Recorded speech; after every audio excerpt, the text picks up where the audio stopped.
Okay, ready. Good afternoon, everyone. Please let me welcome Chema, who is joining today at our class. So Chema Gonzalez, let me try to introduce him because he does so many things that I might miss a few ones.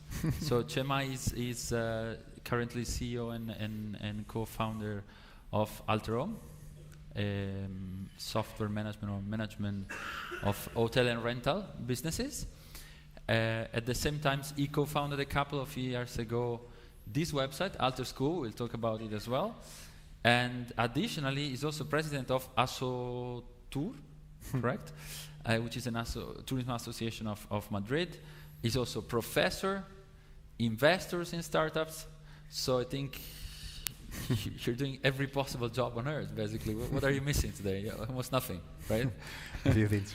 Busy life. So thanks, first of all, thanks a lot, Chema, for being with us today. Yeah, the idea is definitely to talk about your brilliant entrepreneurial life, and maybe let's start with the beginning. Let's talk a bit more about Alterhome. As you know, we have lots of people interested in hospitality today with us, so I'm sure you will get lots of interesting questions about the business and your vision and the market. So maybe let's kick off about the very beginning, which I think it's very interesting also to know your story. So the beginning of Alterhome comes with the end of another company, which is Alter Key.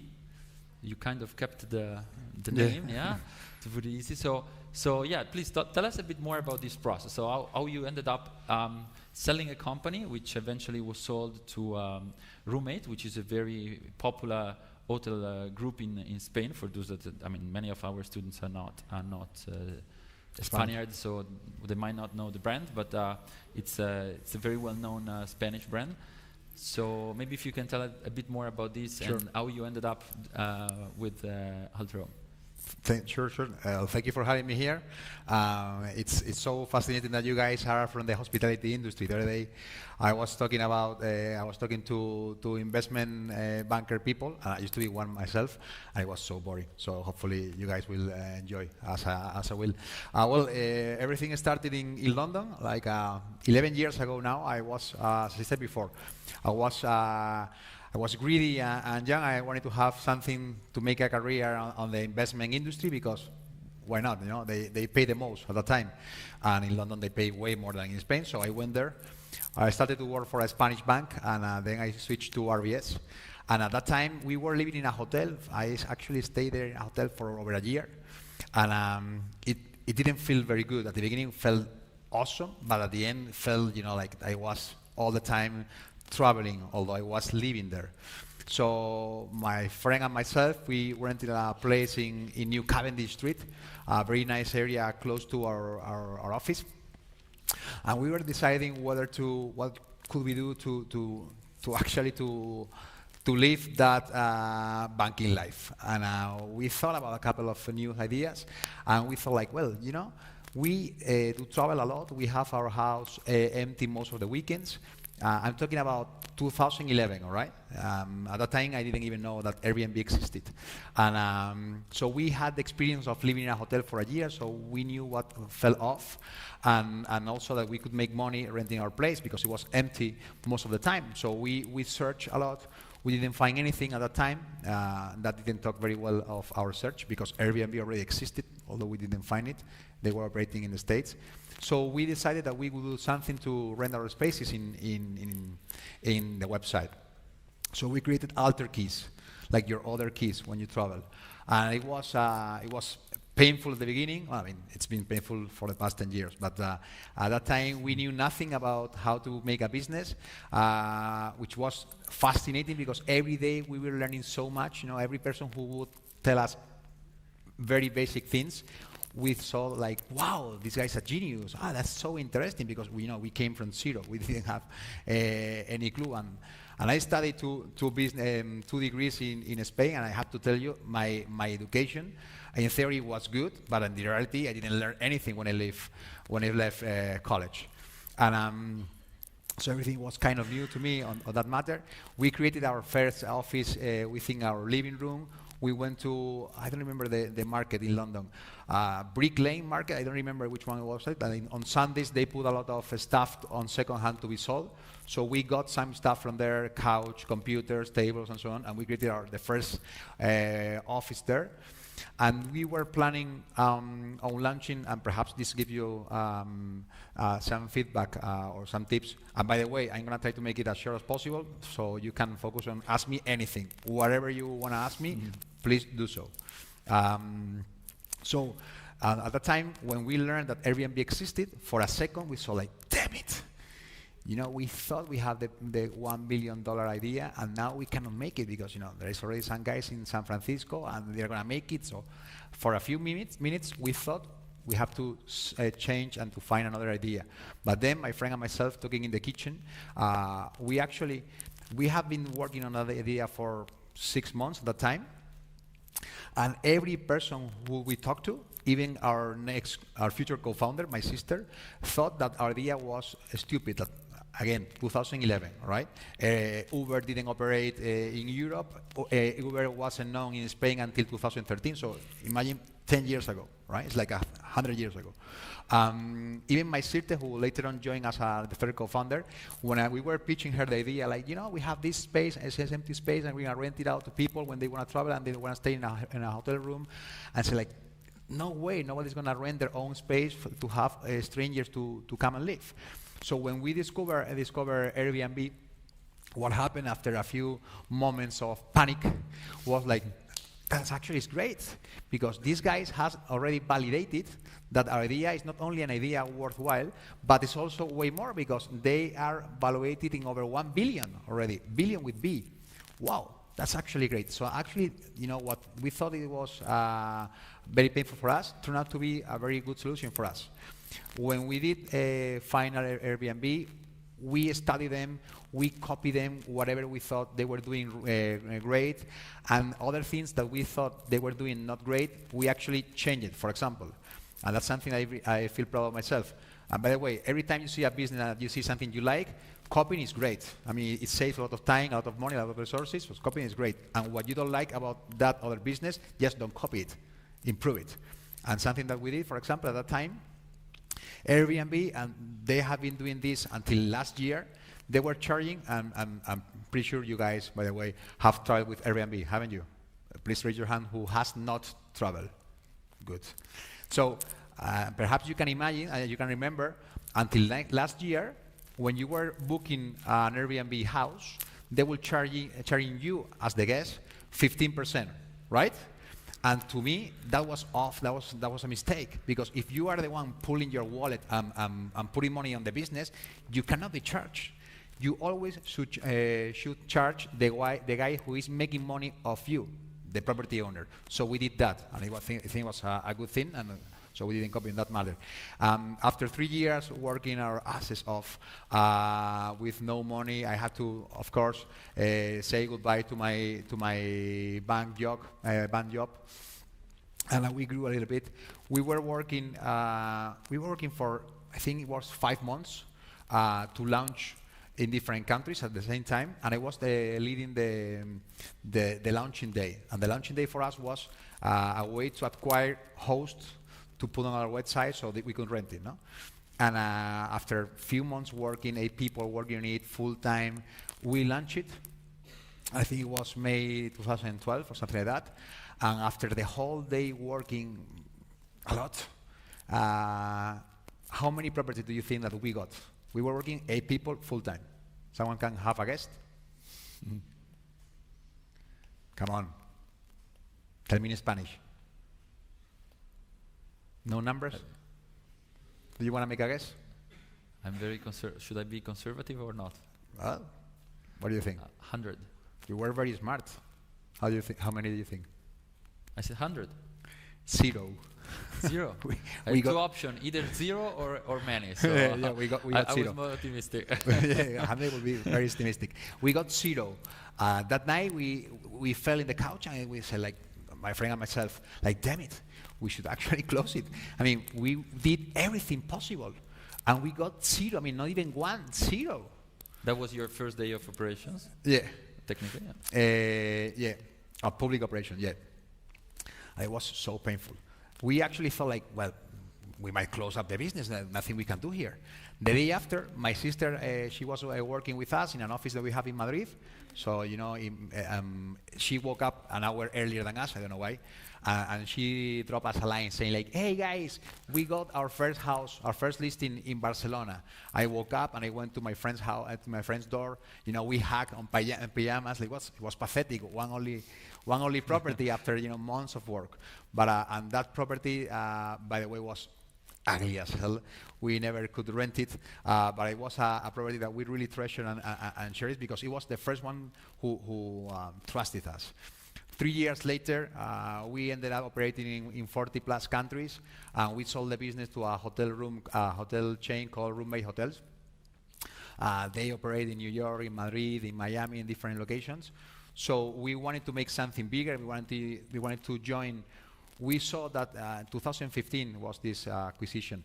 We saw that the hotel industry and the rental apartment industry was within the same industry. It was just a different product. It was from with the same industry. And we raised over 9 million at that time to launch in different countries. And what we did in a very small deal, the year after that, actually a UK company called One Fine Estate was acquired by Accor Hotels, but the acquisition exit was way bigger than us. They were acquired by 180 mil, I think, so it was way better than what we did. But what we did was to put the first stone on the hotel industry, making a step into the vacation rental business. And by the way, for those who don't think that this is a big industry, 30 out of 100 people who stay in Europe, 30 out of 100 stay in vacation rental apartments. So this industry, is growing every day more and more. So, well, we did that, and in 2015 we sold the company. We joined this bigger company, which is, as we are recording, I only can have great words for them to be said. And it was an interesting experience. It was over around 2 years working with them, and then we realized, after working with it, when you sell your company, usually you have some vesting period that you must be within the company and so on. So we did that. Myself, I'm part of the team and the tech team and so on. And after that, we realized that there was a huge opportunity to manage Airbnb type of businesses in a professional way. We saw that the way people rented their places in 2016, but it still applies today, is in a very unprofessional manner. So you came to that point during the sale of Alterkey, after, or it was clear? Is it clear business for you before? No, it wasn't clear. It was when we sold the company. We got to talk a lot to property owners. So when you have an Airbnb-like business with your admin panel and so on, you can see all the time which are the properties who make more bookings, the more that have the most issues, the one who make more money, and the one who make less money, and you start realizing why. Mm-hmm. So we saw a pattern there. And then we saw an opportunity, like, let's professionalize this. Let's help particular people make more money off their properties by doing what they're doing, but in a professional way. Adding technology, adding standardization, adding professionalism. And who was, because you are the same co-founders of Alterkey, right? So yes. You didn't change the co-founding team. And so who came up with this? You did the brainstorming, was an exercise among all of you, with just one, was you or another one raising the hand? How did it happen? To be honest, just natural, like. To be honest, I don't remember exactly how it happened, but it was out of having interviews with property owners. We were interviewing them. We were asking them how they wanted to have their business. I would always ask them, like, if you could ask me anything, what would you ask me? What are your pain points? And so realizing that after a few days or weeks talking to them, we just connected some dots and said, well, there's a business here. These guys are losing money and leaving money on the table because this, and this. So you saw a clear problem, and then you thought about, how we can solve this. At the beginning, we tried to do it internally within the company. It was a big company, difficult to move and so on. So I don't think perhaps they have another agenda and so on. So we decided, like, why don't we give it a try? And I think at the end of the day, entrepreneurs like to create something from scratch. It could be today something with the hotel industry, tomorrow in the pet industry. To me, it doesn't really matter as long as you can create and you can change some things that you don't like the way they are right now. So. And hopefully this time the launching was better. Yeah. Easier at least. Yeah. You had already 3+ almost 4 years of experience from the previous venture. How was in this occasion? How you came up? How have you validated and decided your business model? How you came up with all the pricing details? And it was like a step-by-step process. You did some. So you piloted, or you just sit on the table. You made your decision, and then you launch. We always piloted. We are always changing things. But what we do, and we still do today, and I have here a colleague of mine who will laugh when I say this word, which is matrix. We always do matrix. And a matrix to me is, all right, so what do you want to do? Find in the market who is doing what you want to do, for example, in case there are any, and ask them questions. How do you do it? What service do you provide? How much do you charge? What for do you charge it? What sort of level do you provide in the service? Ask them anything, and ask as many companies as possible. And with that information, you have a clear picture of what is the situation within this business right now. And from that, you can either copy it entirely, you can either ignore it entirely, but it doesn't matter really. What matters to you is now you know how the business works. You can actually ignore it. With this company, for example, we took everything and then we ignored everything the other people were doing, and we did something different. But we didn't start from scratch. We start from the experience of all these companies who have been working many years within the industry. So something that we have really clear. Usually, when you create a startup, what you are cooler when you say that you have raised money, and the cool thing to do is to raise money. And to me, I have no doubt about it. Raise money is only a measure. It's only a tool to your goal. It's not the goal itself. So, on the previous company, we raised over 9 million euros. In the UK, it's not a big amount. In Spain, it was a big amount. And so we have to come out and put on board some investors and so on. And to us, although they do provide useful insights and they do help, I think having money in the company's bank account is great, but depending on how you use it. So you gotta use it to fuel your company. Once you know that the wheel works, now put more money to speed up the wheel. But when you are trying to figure out how things work and you pour money on it, it's gonna be a big mistake, because there are two people, for example, my sister and myself, talking in the floor, deciding how we're gonna operate and making picture and draw and so on.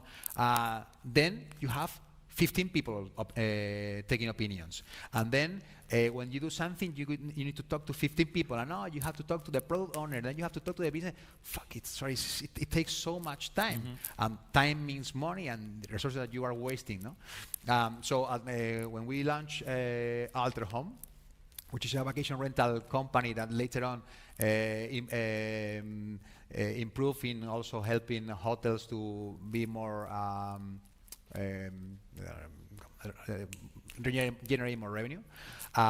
So what we did was we knew that we wanted to bootstrap. Bootstrap is we wanted to go as long as possible, as far as possible, with no external capital, not from the banking industry, not from investor. At that time, it was easier for us to raise money because we already knew investor and the investor would kind of trust us.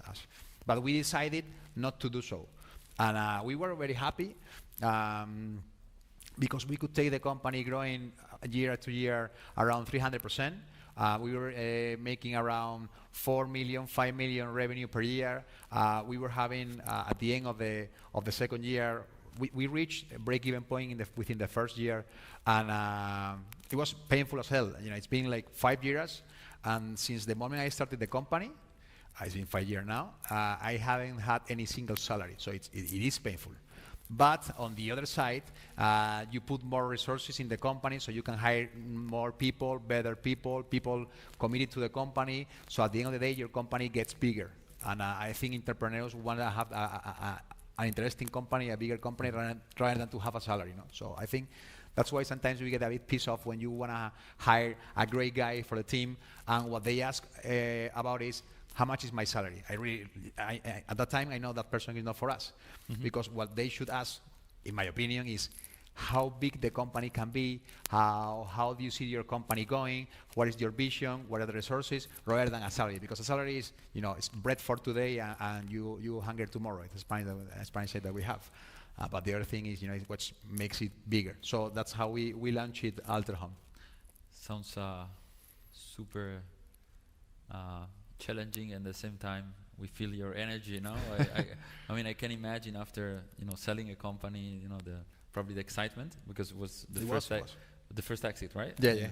So the excitement of do a first exit, and then you didn't spend too much time at Bahamas. You straight away kick off to another one. So I can imagine it was super intense. Okay, so what about the business definition? So I think you had the problem, you identify, you launch, you have an idea. But then there are lots of small details, right, about a new company, like how much do I price for my service, what kind of client I'm looking for, which kind of country. I don't know if you can share a bit more of your experience on this, like about pricing or also product and also very important, the market, because if I'm not wrong, you decided to move back from London and then you launched from Madrid. Sí. So this is also very interesting. Maybe why it was a personal choice or was a business-related choice? Definitely a personal choice, and I have to be honest, I regret it today. Spain, I don't know, hopefully some of you are from Spain or some of you know Spain and so on, and Spain is a hell of a country. I love it. Great food, great culture, great weather, great security, so safe, and it's so beautiful. And if you want to play football, this is one of the best leagues in the world to play football. But if you want to be an entrepreneur, a tech entrepreneur, this is not the place to be. Simple as that. The first company we launched it in London, and this Alterhome company we launched it in Spain, and everything here is less valuated. What I mean is the valuation of any company here is less. You have the same metrics, the same business model. In the UK, for example, not even in the States, way more, no? But in the UK, in Germany, and you take it here in Spain, and here it costs way less. And they, for example, they will evaluate your company always when you're starting 1 million. And I say, like, why 1 million? I mean, shouldn't it depend on the business model? Shouldn't it depend on the metrics that you have? Shouldn't it depend on many things? Why 1 million? No, this is how it goes here.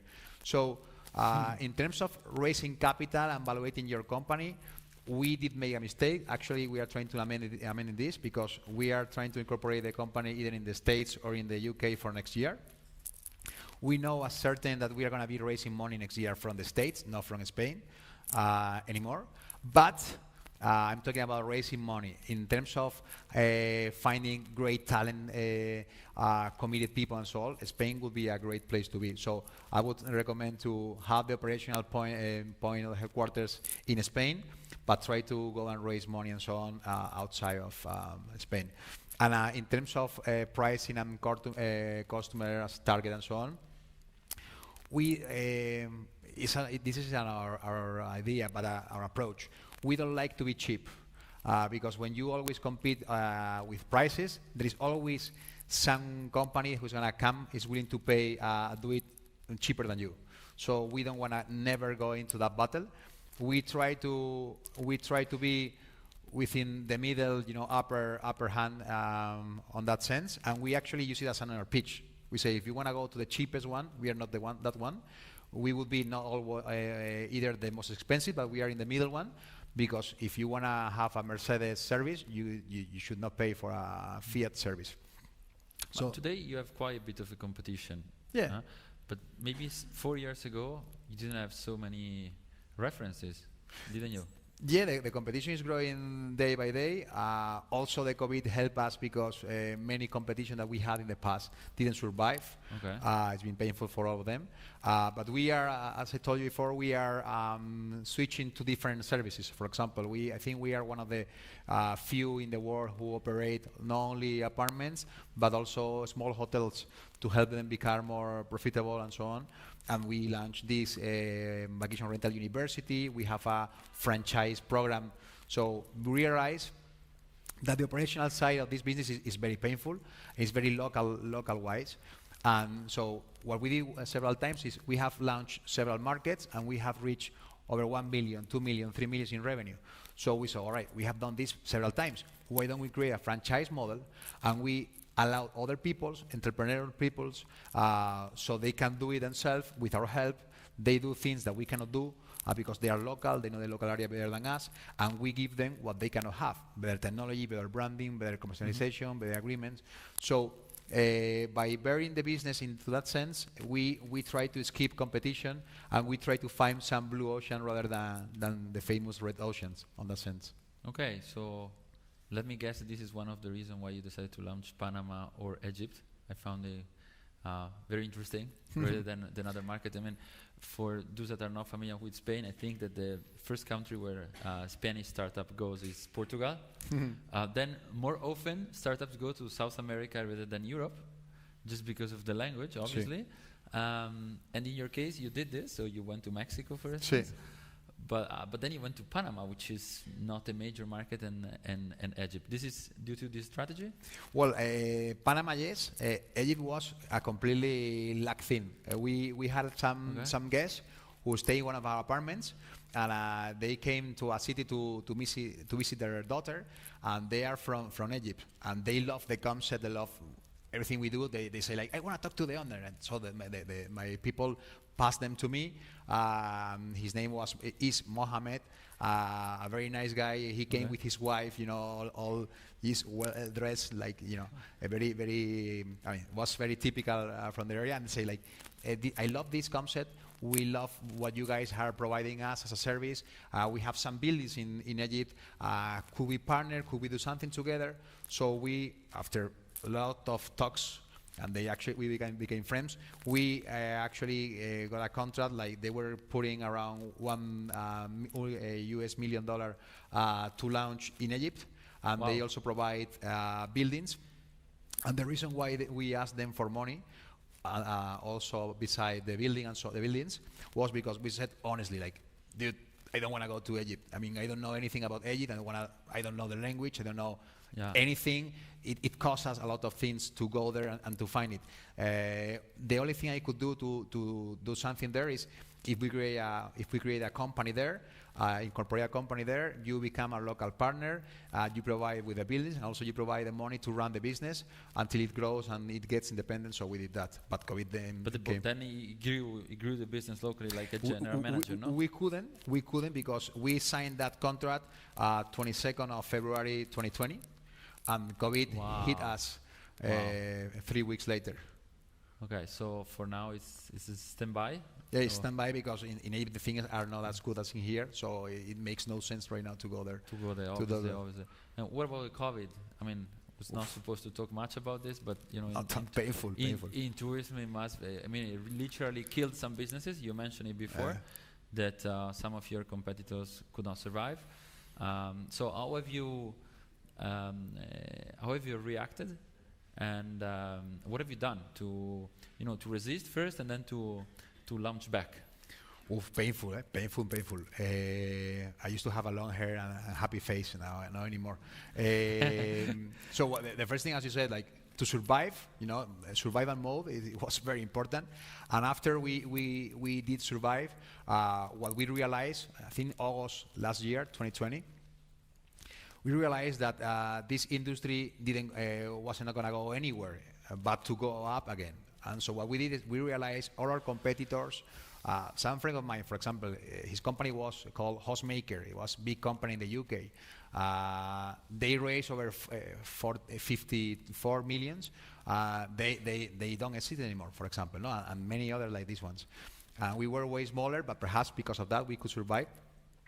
And in August, once we had the situation kind of under control, of course, after talking to banks to give money from them, talking to investors for the first time in Alterhome to raise money from them, and in the best circumstances ever, because you are kind of desperate, so it's not a very place for you to negotiate. But we were happy with the terms. So once we did that, and actually the reason why we raised money at that time was because we saw that the market was going to go up eventually, and it still hasn't gone up, but it's going to go up on our sector. And we saw a lot of competitors. Most of them were either dying or weeping and sleeping in their homes, waiting for it to change. And we saw that it was a hell of opportunity for now, August 2020, come back, go to the garage, take the car, find the car, test the car, come back again, change things, it worked even more than before. So when the business comes back again, you are ready. At that time, you cannot then start adjusting your business. But at that time, you gotta be ready to speed up the process and to go faster. And have you limited your acquisition? So meaning that you are still onboarding new properties, even though you know that maybe you're not able to to keep them at full speed. So you're just managing the right expectation, or how are you struggling with this? We did two things. Until April this year, we didn't onboard any new properties because of that. Because it was no point to put resources on acquiring new properties when you couldn't deliver good results, and those resources you could use them to adjust your machine. To become more efficient, to automatize tasks, to try to get rid of all the boring and manual tasks. So we focus on that.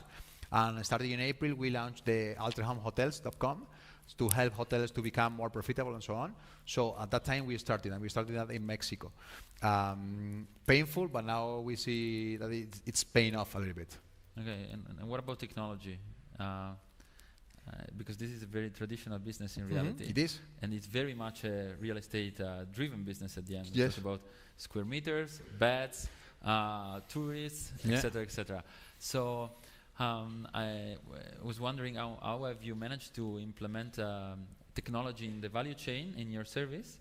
And I don't know, maybe if you can share some stories comparing maybe Alterhome to Alterkey, because Alterkey is obviously tech. It's a platform, right? Yeah. So by default, there is lots of technology. In the case of Alterhome, I think the challenge was a bit more interesting, no? You are trying to put tech in a very old-fashioned world. Yeah. So at the end of the day, what do? We rent places, and people were renting places hundreds of years ago. What we do is we try to put tech to automatize processes as much as possible, to make the process less painful, and also to generate more revenue. For example, I'll give you two examples. You can put your listing on Airbnb and like anybody else and get money and get paid for it. But if you don't do the right revenue management task, you may lose up to 27% of income. So we have technology that we create ourselves to make sure that we could generate as much as possible. Another example on the operational side, many things, when you get a booking, when you get a reservation, there are so many things that need to happen. You need to talk to the cleaning team, you need to talk to the maintenance team in case that property who's going to be occupied has some pending maintenance to be done. You need to talk to the sales team to make sure that they have charged the guests properly. You need to talk to the ops team so they make sure that they provide the welcoming to the guests properly. And so there are so many things that are done manually, and some of them were physically done. So it's all your internal team, or do yes, you well, outsource? It used to be, and now depending on the city and depending on the task, we outsource some things, mostly cleaning and maintenance, depending on the locations.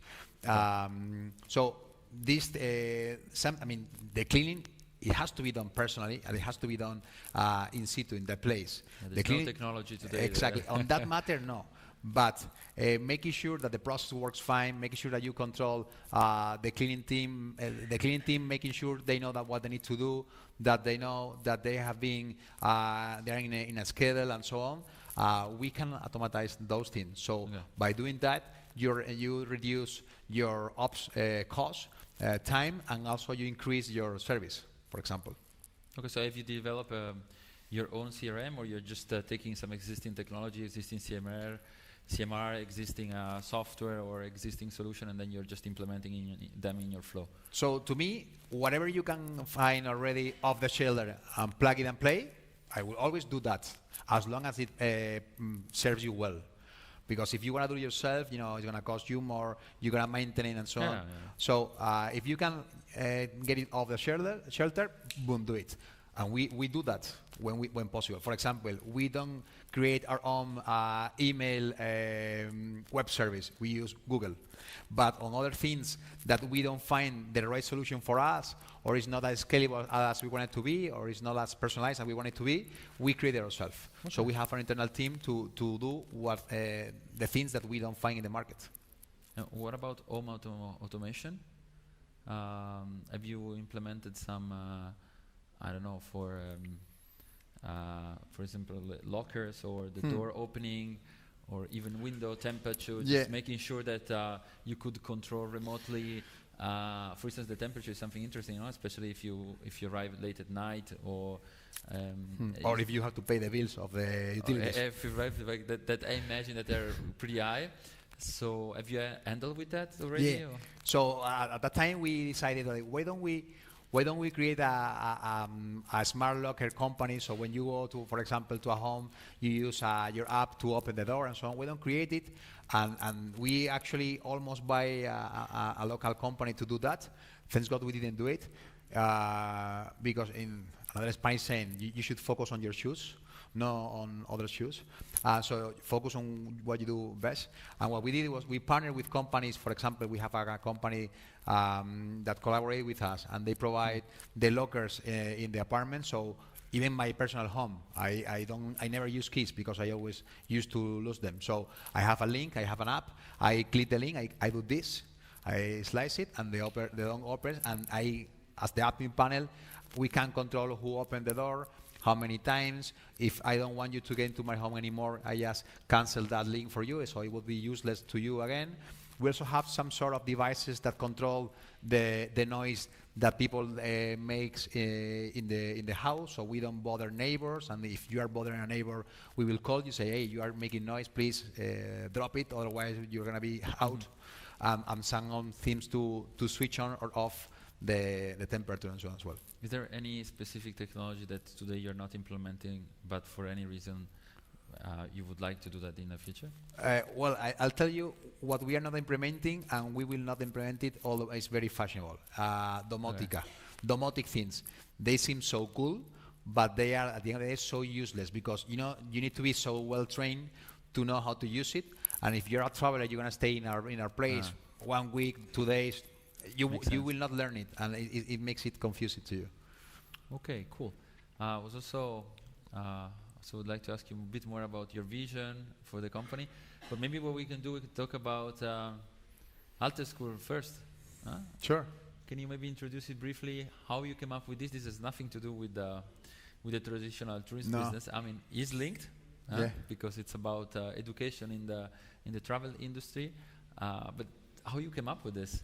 So, first of all, I am passionate about education, mostly because the education I receive, I don't love it. I think I waste it many times. I do learn when I talk to people who have done what I wanted to do, so I love that sort of education. And I also believe a lot on videos. Writing or reading things is boring, and you don't grasp the great idea. But if I talk to you from a video, you actually can grasp the idea, the tone of the tonality, many things. And I also love scalable things. So a video is recorded once, and you can learn from it and make money off it many times. So 2019, we realized it was the beginning of our thought of franchising the model, because we realized that before we used to open cities, launch new cities with city managers, employees from us, they will go and launch a city and so on. And we saw that didn't work as well as, for example, when I opened cities. And we thought that there was a lack of motivation problem from the city manager. But the business worked fine, so we saw, like, all right, so if what you are doing is great, I mean, what you're supposed to do is great, it works, we have proved it, but when you do it, it doesn't work, and when an owner does it or an entrepreneur does it, works, this is it. We need to switch it, and we need to find entrepreneurs, no employees on the launching theme. So we came out with a franchise model. For that, you need to train people. So we started to train people first of all our people, then our companies call us to train their people. So we would charge them and do it offline, on an offline way. When then COVID came along, we started to record for ourselves and for other companies, and we said, damn it, why don't we do it in a more professional way, and why don't create a university to learn about vacation rental. There is no university. We know how it's done. We know the pain points. We know how to solve it. If you want to be successful in the business, for example, you need to open 25 doors. We already know which door you need to open to become successful in that business. So we could, avoid you a lot of pains. So we started to talk about it. We came across with some companies. We were doing MBA sort of education in micro learning. We love the model. As you said before, I also teach in an MBA in Spain, and our classes are 3 hours. I am the teacher, but I still get bored, and I try to give myself the best. Sometimes I even bring my dog to the class so people don't get bored. But it's impossible. 3 hours. I could be talking to you about how you're gonna be a millionaire, but you're gonna get bored because 3 hours we are not meant to do that. So I love the idea of making micro learnings.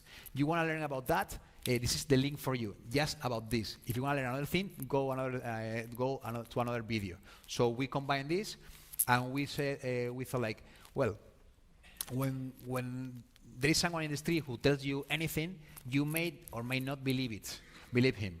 But when you find someone who has done exactly what you want to know, you do believe them. So we talk to a lot of CEOs, founders, and executives within the vacation rental industry, and also from the hotel industry. And we say to them, like, we are doing this. Would you like to chip in a sense of, would you like to share your knowledge, your failures, your successes with us? It's going to be a very, very tailored classes, and you can talk to anybody. So we got a bunch of great people to came and work with us. They are paid zero. They just want to share their knowledge. So we did that, and that's how we came up with this. Okay, it's very, very interesting. So what's your long-term objective with that school? I understand that you came from an internal need. Yeah. But then, would you like to bring it international, because it's made in English, in Spanish now, right?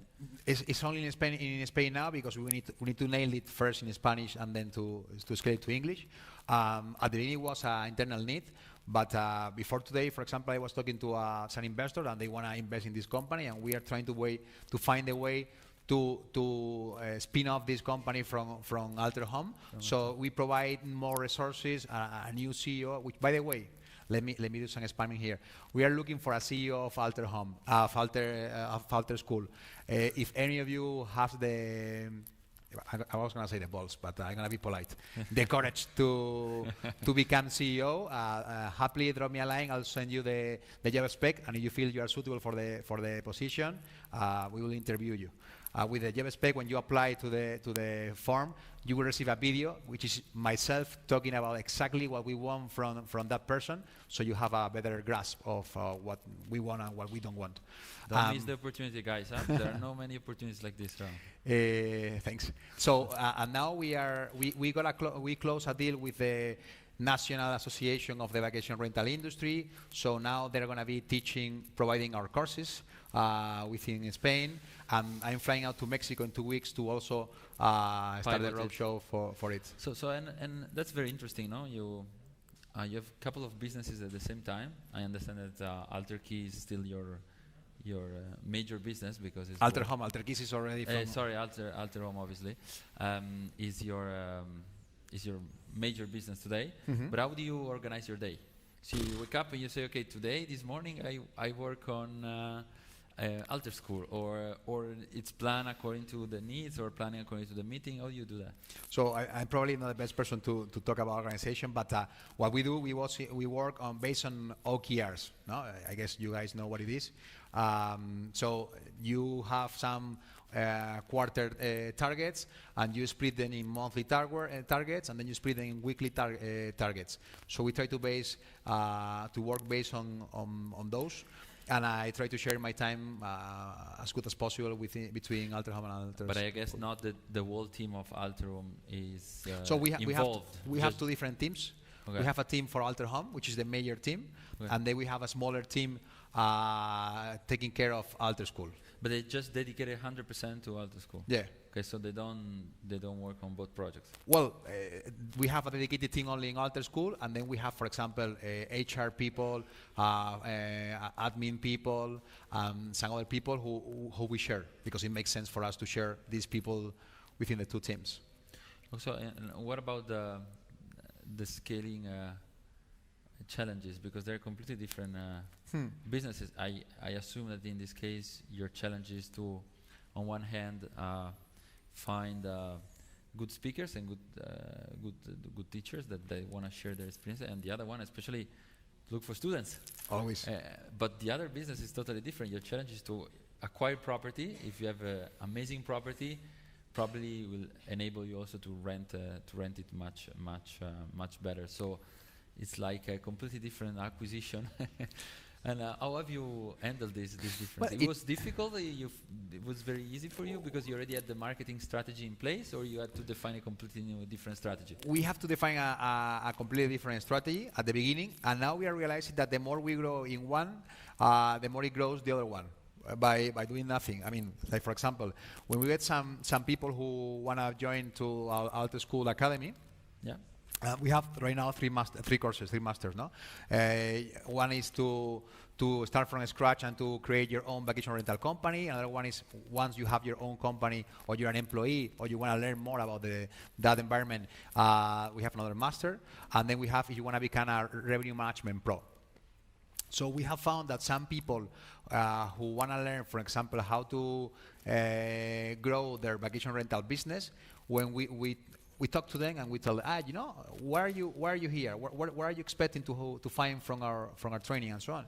And they tell us some things, and our team or myself, we tell them, we have this product actually, which is a franchise model, and that is going to help you grow faster, and so it allows you to focus on your day-to-day rather than on everything and so on. So by growing our students mass in Alter School, we sometimes get people onboarding on Alterhome and vice versa. So it's helping us quite good. That's why actually we want to keep these two businesses, pushing them as much as possible. And your idea to have a dedicated CEO is also to have the right focus on, Exactly. on the business, basically. Exactly, because if you mean what you say, if you say, and we do say, and we do believe that this could be a great vacation rental university and hospitality university, you cannot, manage it with very little people, on your spare time. You gotta do whatever this company needs, regardless of whether you can do it or not.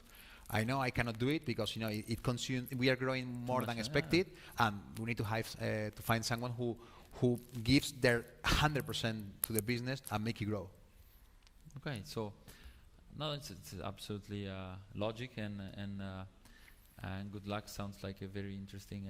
Thank you. A very interesting challenge. I was wondering if out of the three business, there is anything that you are more proud of, or you think, okay, out of the three, what was the toughest? Because you're now talking. We've been talking for an hour now. And it looks so incredibly easy.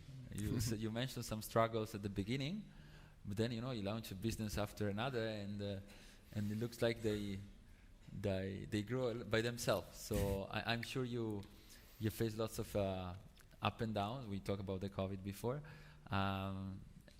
Maybe you can share some other experiences like that, or maybe also some successes, but sure. I'm sure that they were not easy ones. No. I feel proud. It's like asking a father who of your kids you feel more proud. I feel proud of all of them. For sure. But it's true, which some are more painful than others. And by the way, launching a business doesn't mean that you have a profitable business and a very well established business. Some of the things that we are telling you, we are launching recently. So it remains to be seen whether we're going to make money and change people's life or not. I do believe so, but it remains to be seen. I just want to be honest. Challenges. I was talking this morning with another friend of mine who is an entrepreneur. I think the biggest one, and it's shareable between all the business I've known, is not your competition, it's not COVID, it's not anything else but yourself. What I mean by that? What I mean is the problem is always within our hands. Our main challenge, and I think I'm going to be facing that challenge until I die, is finding the right team, the right mentality, the right commitment. And I'm not saying that the team sometimes is wrong. Sometimes it's you as the founder who is wrong. Perhaps you are not providing the right environment, the right confidence, the right attitude. It could be many things. But finding the right people and having them committed to the idea and so on is the biggest challenge, the most difficult one, and the one who impacts the most in the business. Yeah, so it's, I mean, you managed it, especially the first two businesses that were very much about people and people management, so it was really a big challenge from what you're sharing with us. And what about the future? Is this also your next challenge? So, I mean, growing the business, growing the team, hiring team internationally, or what are you facing for maybe next year or 2024? Do you see any other challenge in front of many. We are launching again in South America. We are raising money again, this time hopefully from the States. I say hopefully because I don't know. When I go there, let's see if it happens. Next year I'll tell you whether it works or not. Hopefully it will, no? But we wanna. I think we can create a 1 billion company, and what will it will be. I think we have the knowledge, the experience, the team, the track record. We have also the industry. So that's the challenge. And how can we split that? So the main next challenge is launch in Latin America, make Alter School a huge success, and have everybody willing to learn more about the vacation rental industry coming and learn from us. Perhaps we would like to do next year buy small companies, local base, to help us grow the business, because you know it is way less time consuming when you start from something. So you can, if you buy some company with the same mentality as you, it's going to help you. So these are big challenges. Have you experienced this with Alterhome? Not yet. With Alterhome, no. We are talking to some companies. Perhaps they want to sell the business and join us, but it's tricky because the most important to us is not the business itself, because they are a small business. The most important thing to us is the founding team. Yeah. They need to be with the right attitude. And usually when you found a business, it's because you saw a potential, but mostly it's because you want to do things your way. So having people who want to do their things their way, working your way, is tricky, difficult. Okay, we'll ask in a year from now if you have found the right people. Right. And hopefully yes. And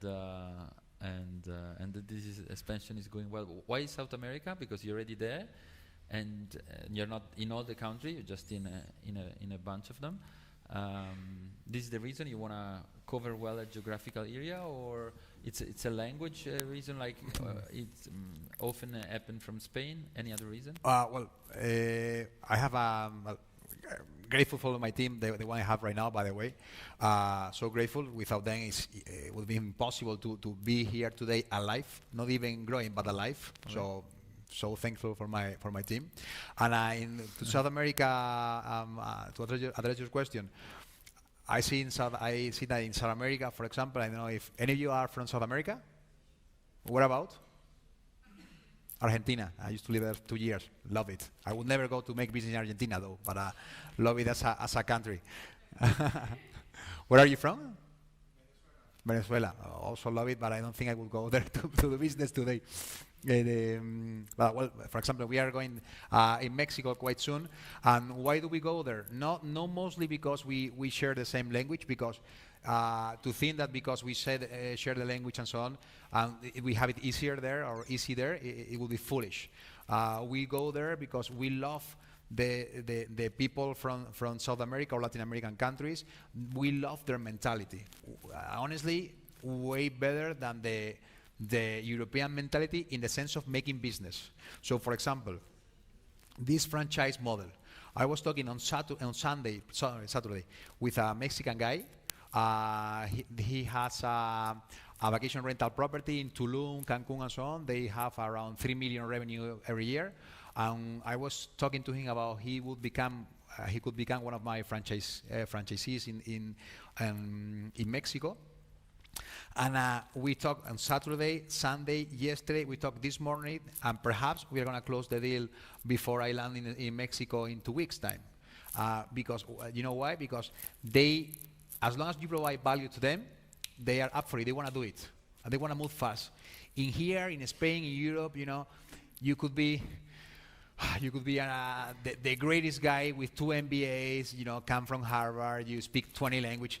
It doesn't matter because there are so many, and we are so we don't like risk. We are so risk averse here, so it takes much longer. So for that, we love doing businesses there, and also because I love the culture. I'm gonna be myself living there, and I wanna be living in a place that I love.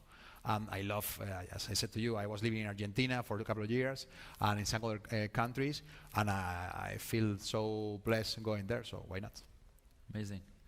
Okay, I suggest to start maybe taking some possible questions from you guys.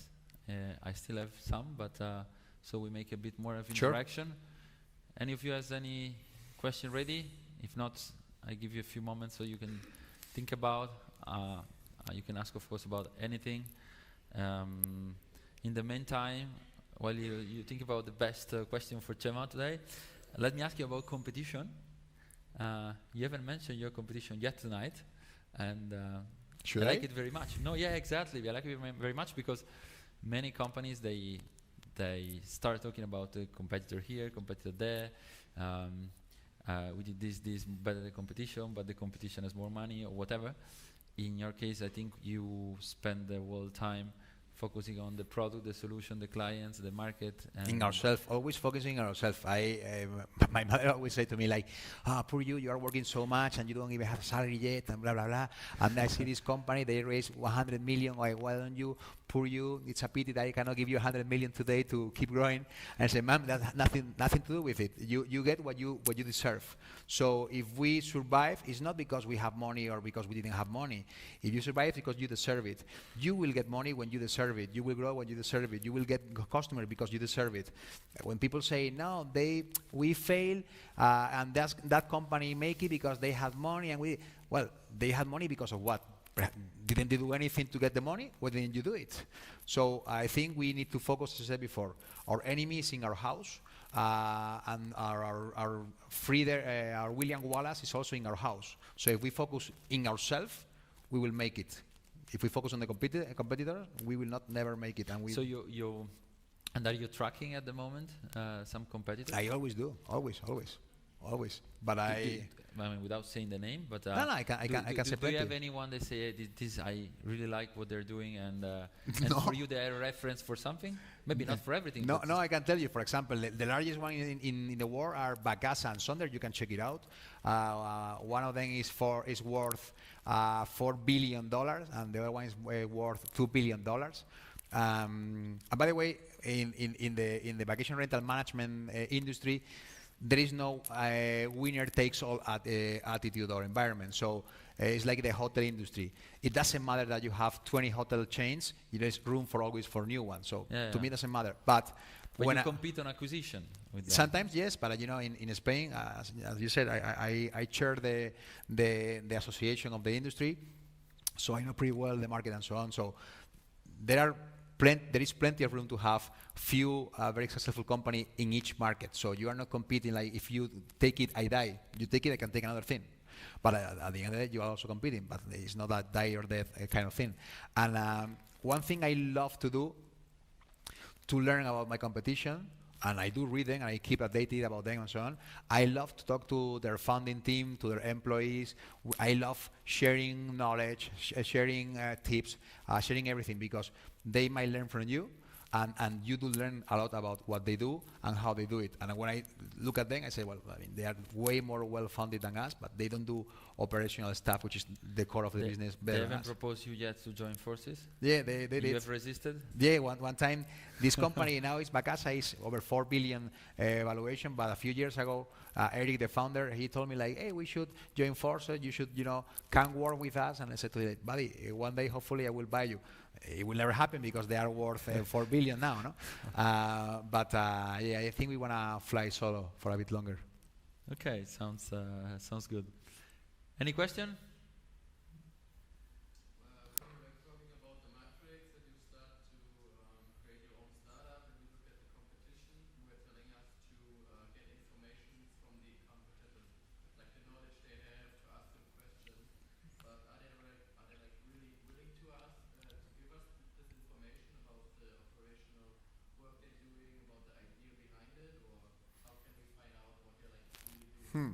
Good question. So, Name? Tom. Thank you, Tom. putting a plus, no? Tom. Plus Tom. The goal of it is to learn as much as possible about the industry. For example, on a speed. Tell me, I'm going to tell you an industry that I almost know nothing about, the pet industry. Say I want to create, I don't know, I want to launch a vet clinic, for example, which I know nothing about. I could, launch it and learn and learn by mistakes, or I could find the best 10 ones that I could find, make sure that I think of as many questions, useful questions as possible, and learn from it. So I would, within weeks or even less, I could know exactly what they know, but they have spent 10 years and you have spent weeks, and you could know as much as possible. The key is you need to know what to ask. If you ask the right questions, you will know as much as possible, I mean more than them or as much as them, but you spend few weeks and they have spent their whole life. And you may ask me now, like, how do you get that information? You gotta be smart. First of all, there is so many information on the websites, on the terms and conditions, on the blogs, on the review that people share about them, on YouTube about them, on their social network, on the work with us or work for us landing page. Also, you can call them, right? You can be a customer. You might be a customer, right? So why don't you ask them what they do and how they do it? As long as they are willing to give it to you, that information. So there you go. If you do this information, it's going to be so pleasant, and you're going to save so much time and money. Okay, great. More questions?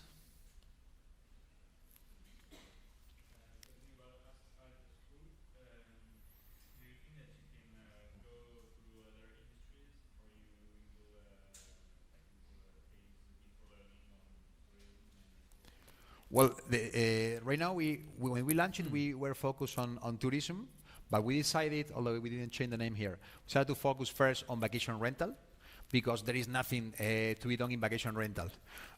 So we want to first nail it here and then scale it. We do see a lot of potential in the hotel industry as well.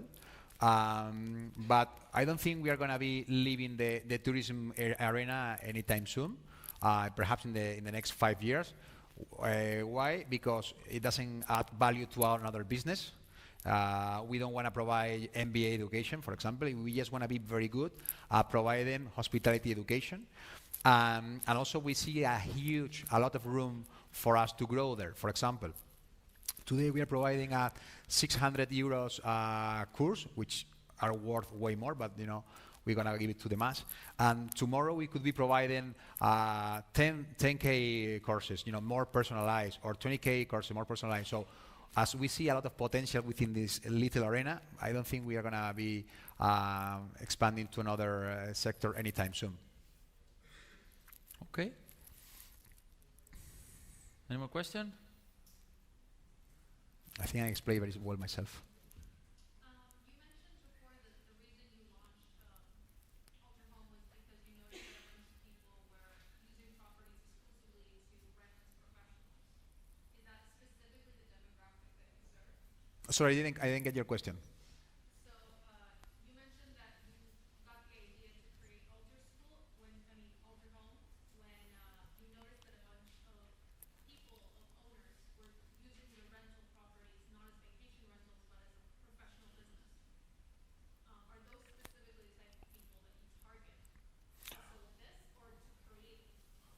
No, the thing was, we saw that people were managing their apartments in a vacational rental sort of way, but they were doing that poorly. So we saw that we could do things differently. The same thing that they were doing, we could do it differently, so we could make more money than they would, give them the rewards for it. I don't know if that answers your question because I couldn't hear the last part of the question. Sorry. Yeah, sorry. How much of the business is about tourism? How much is corporate? Sorry, I didn't get that part. At the beginning, it was fully short-term rental, tourism.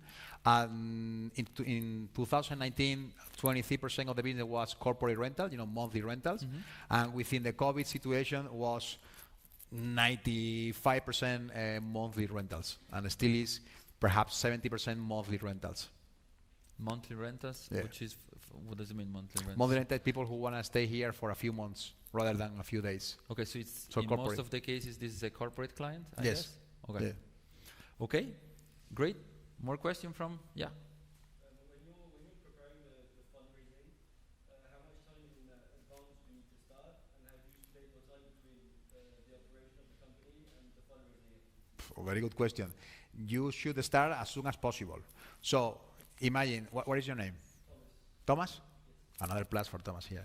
I'm No.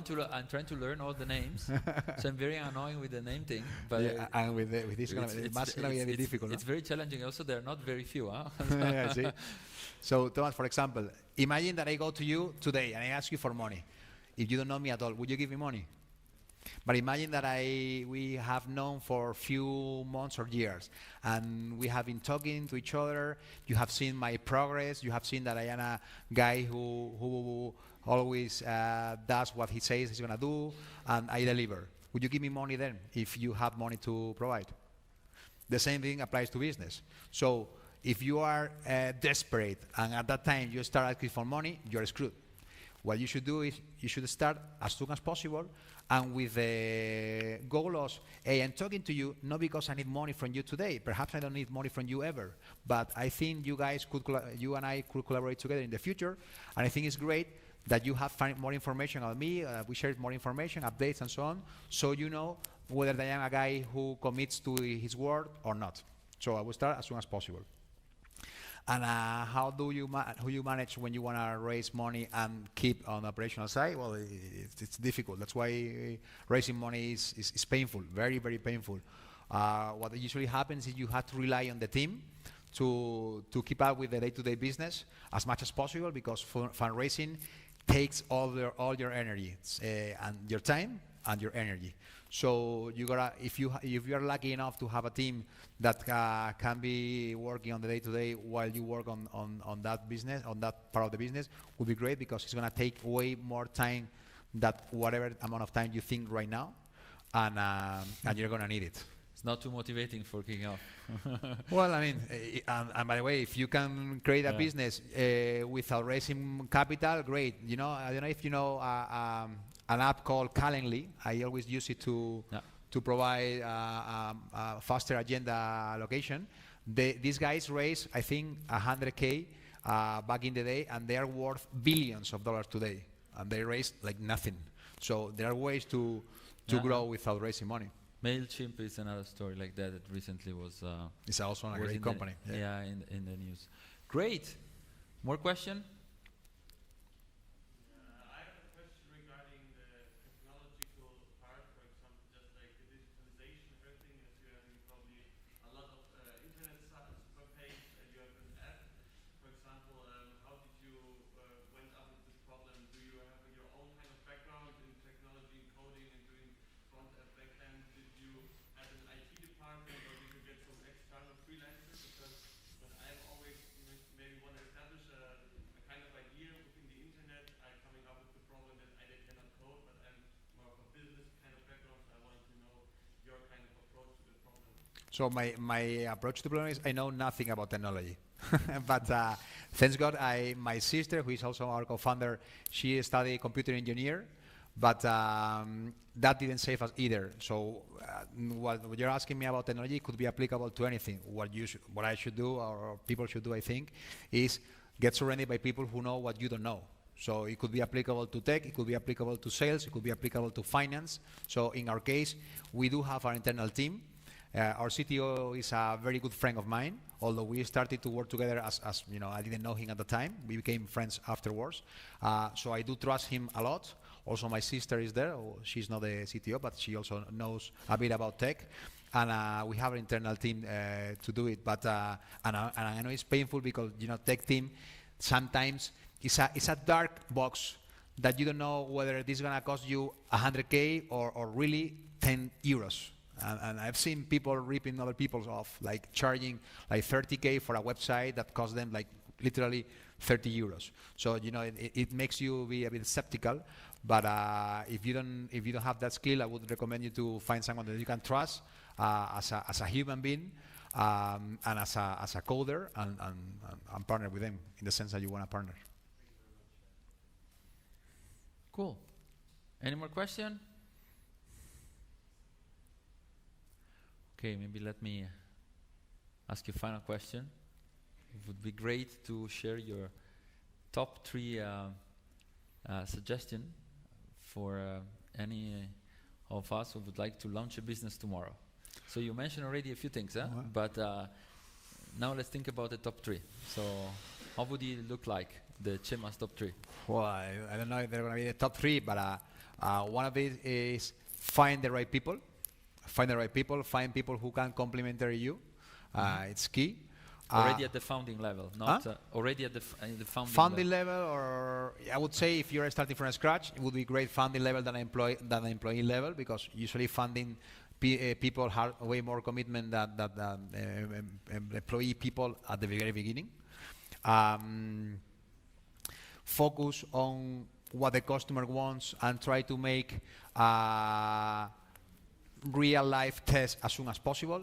Try to avoid, you know, there is a book very well known, MVP, Lean Startup, that I talk about MVP all the time. Try to follow it as much as possible. I know that book from many years ago and I still make mistakes. Sometimes I do make mistakes. Sometimes I don't create MVPs. I complicate myself. But I would recommend you to try to get customers who validate your idea as soon as possible and who pay you, not your mother, not your friend, someone who is not even say that he's going to pay you, someone who really pays you. And the third of all is like, if you want to become an entrepreneur, I think it's something that you cannot explain. When people say, you're a businessman or entrepreneurs and so on, you guys, you rich people, you are so lucky. We employees are the ones who are suffering a lot, and everybody is suffering.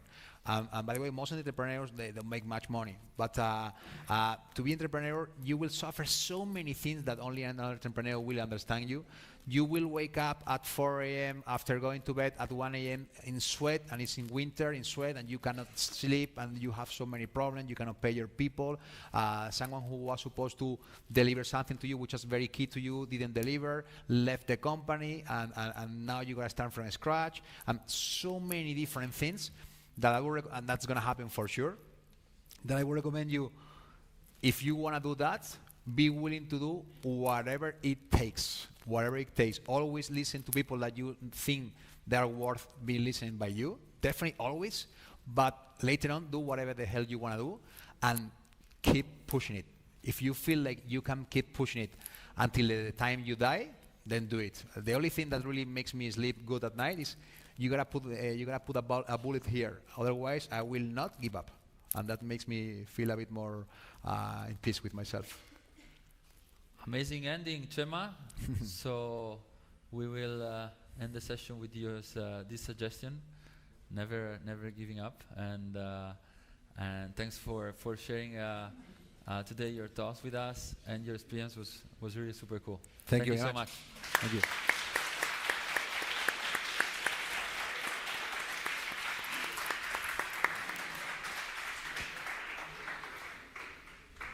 Thank you, guys. See you. Bye bye.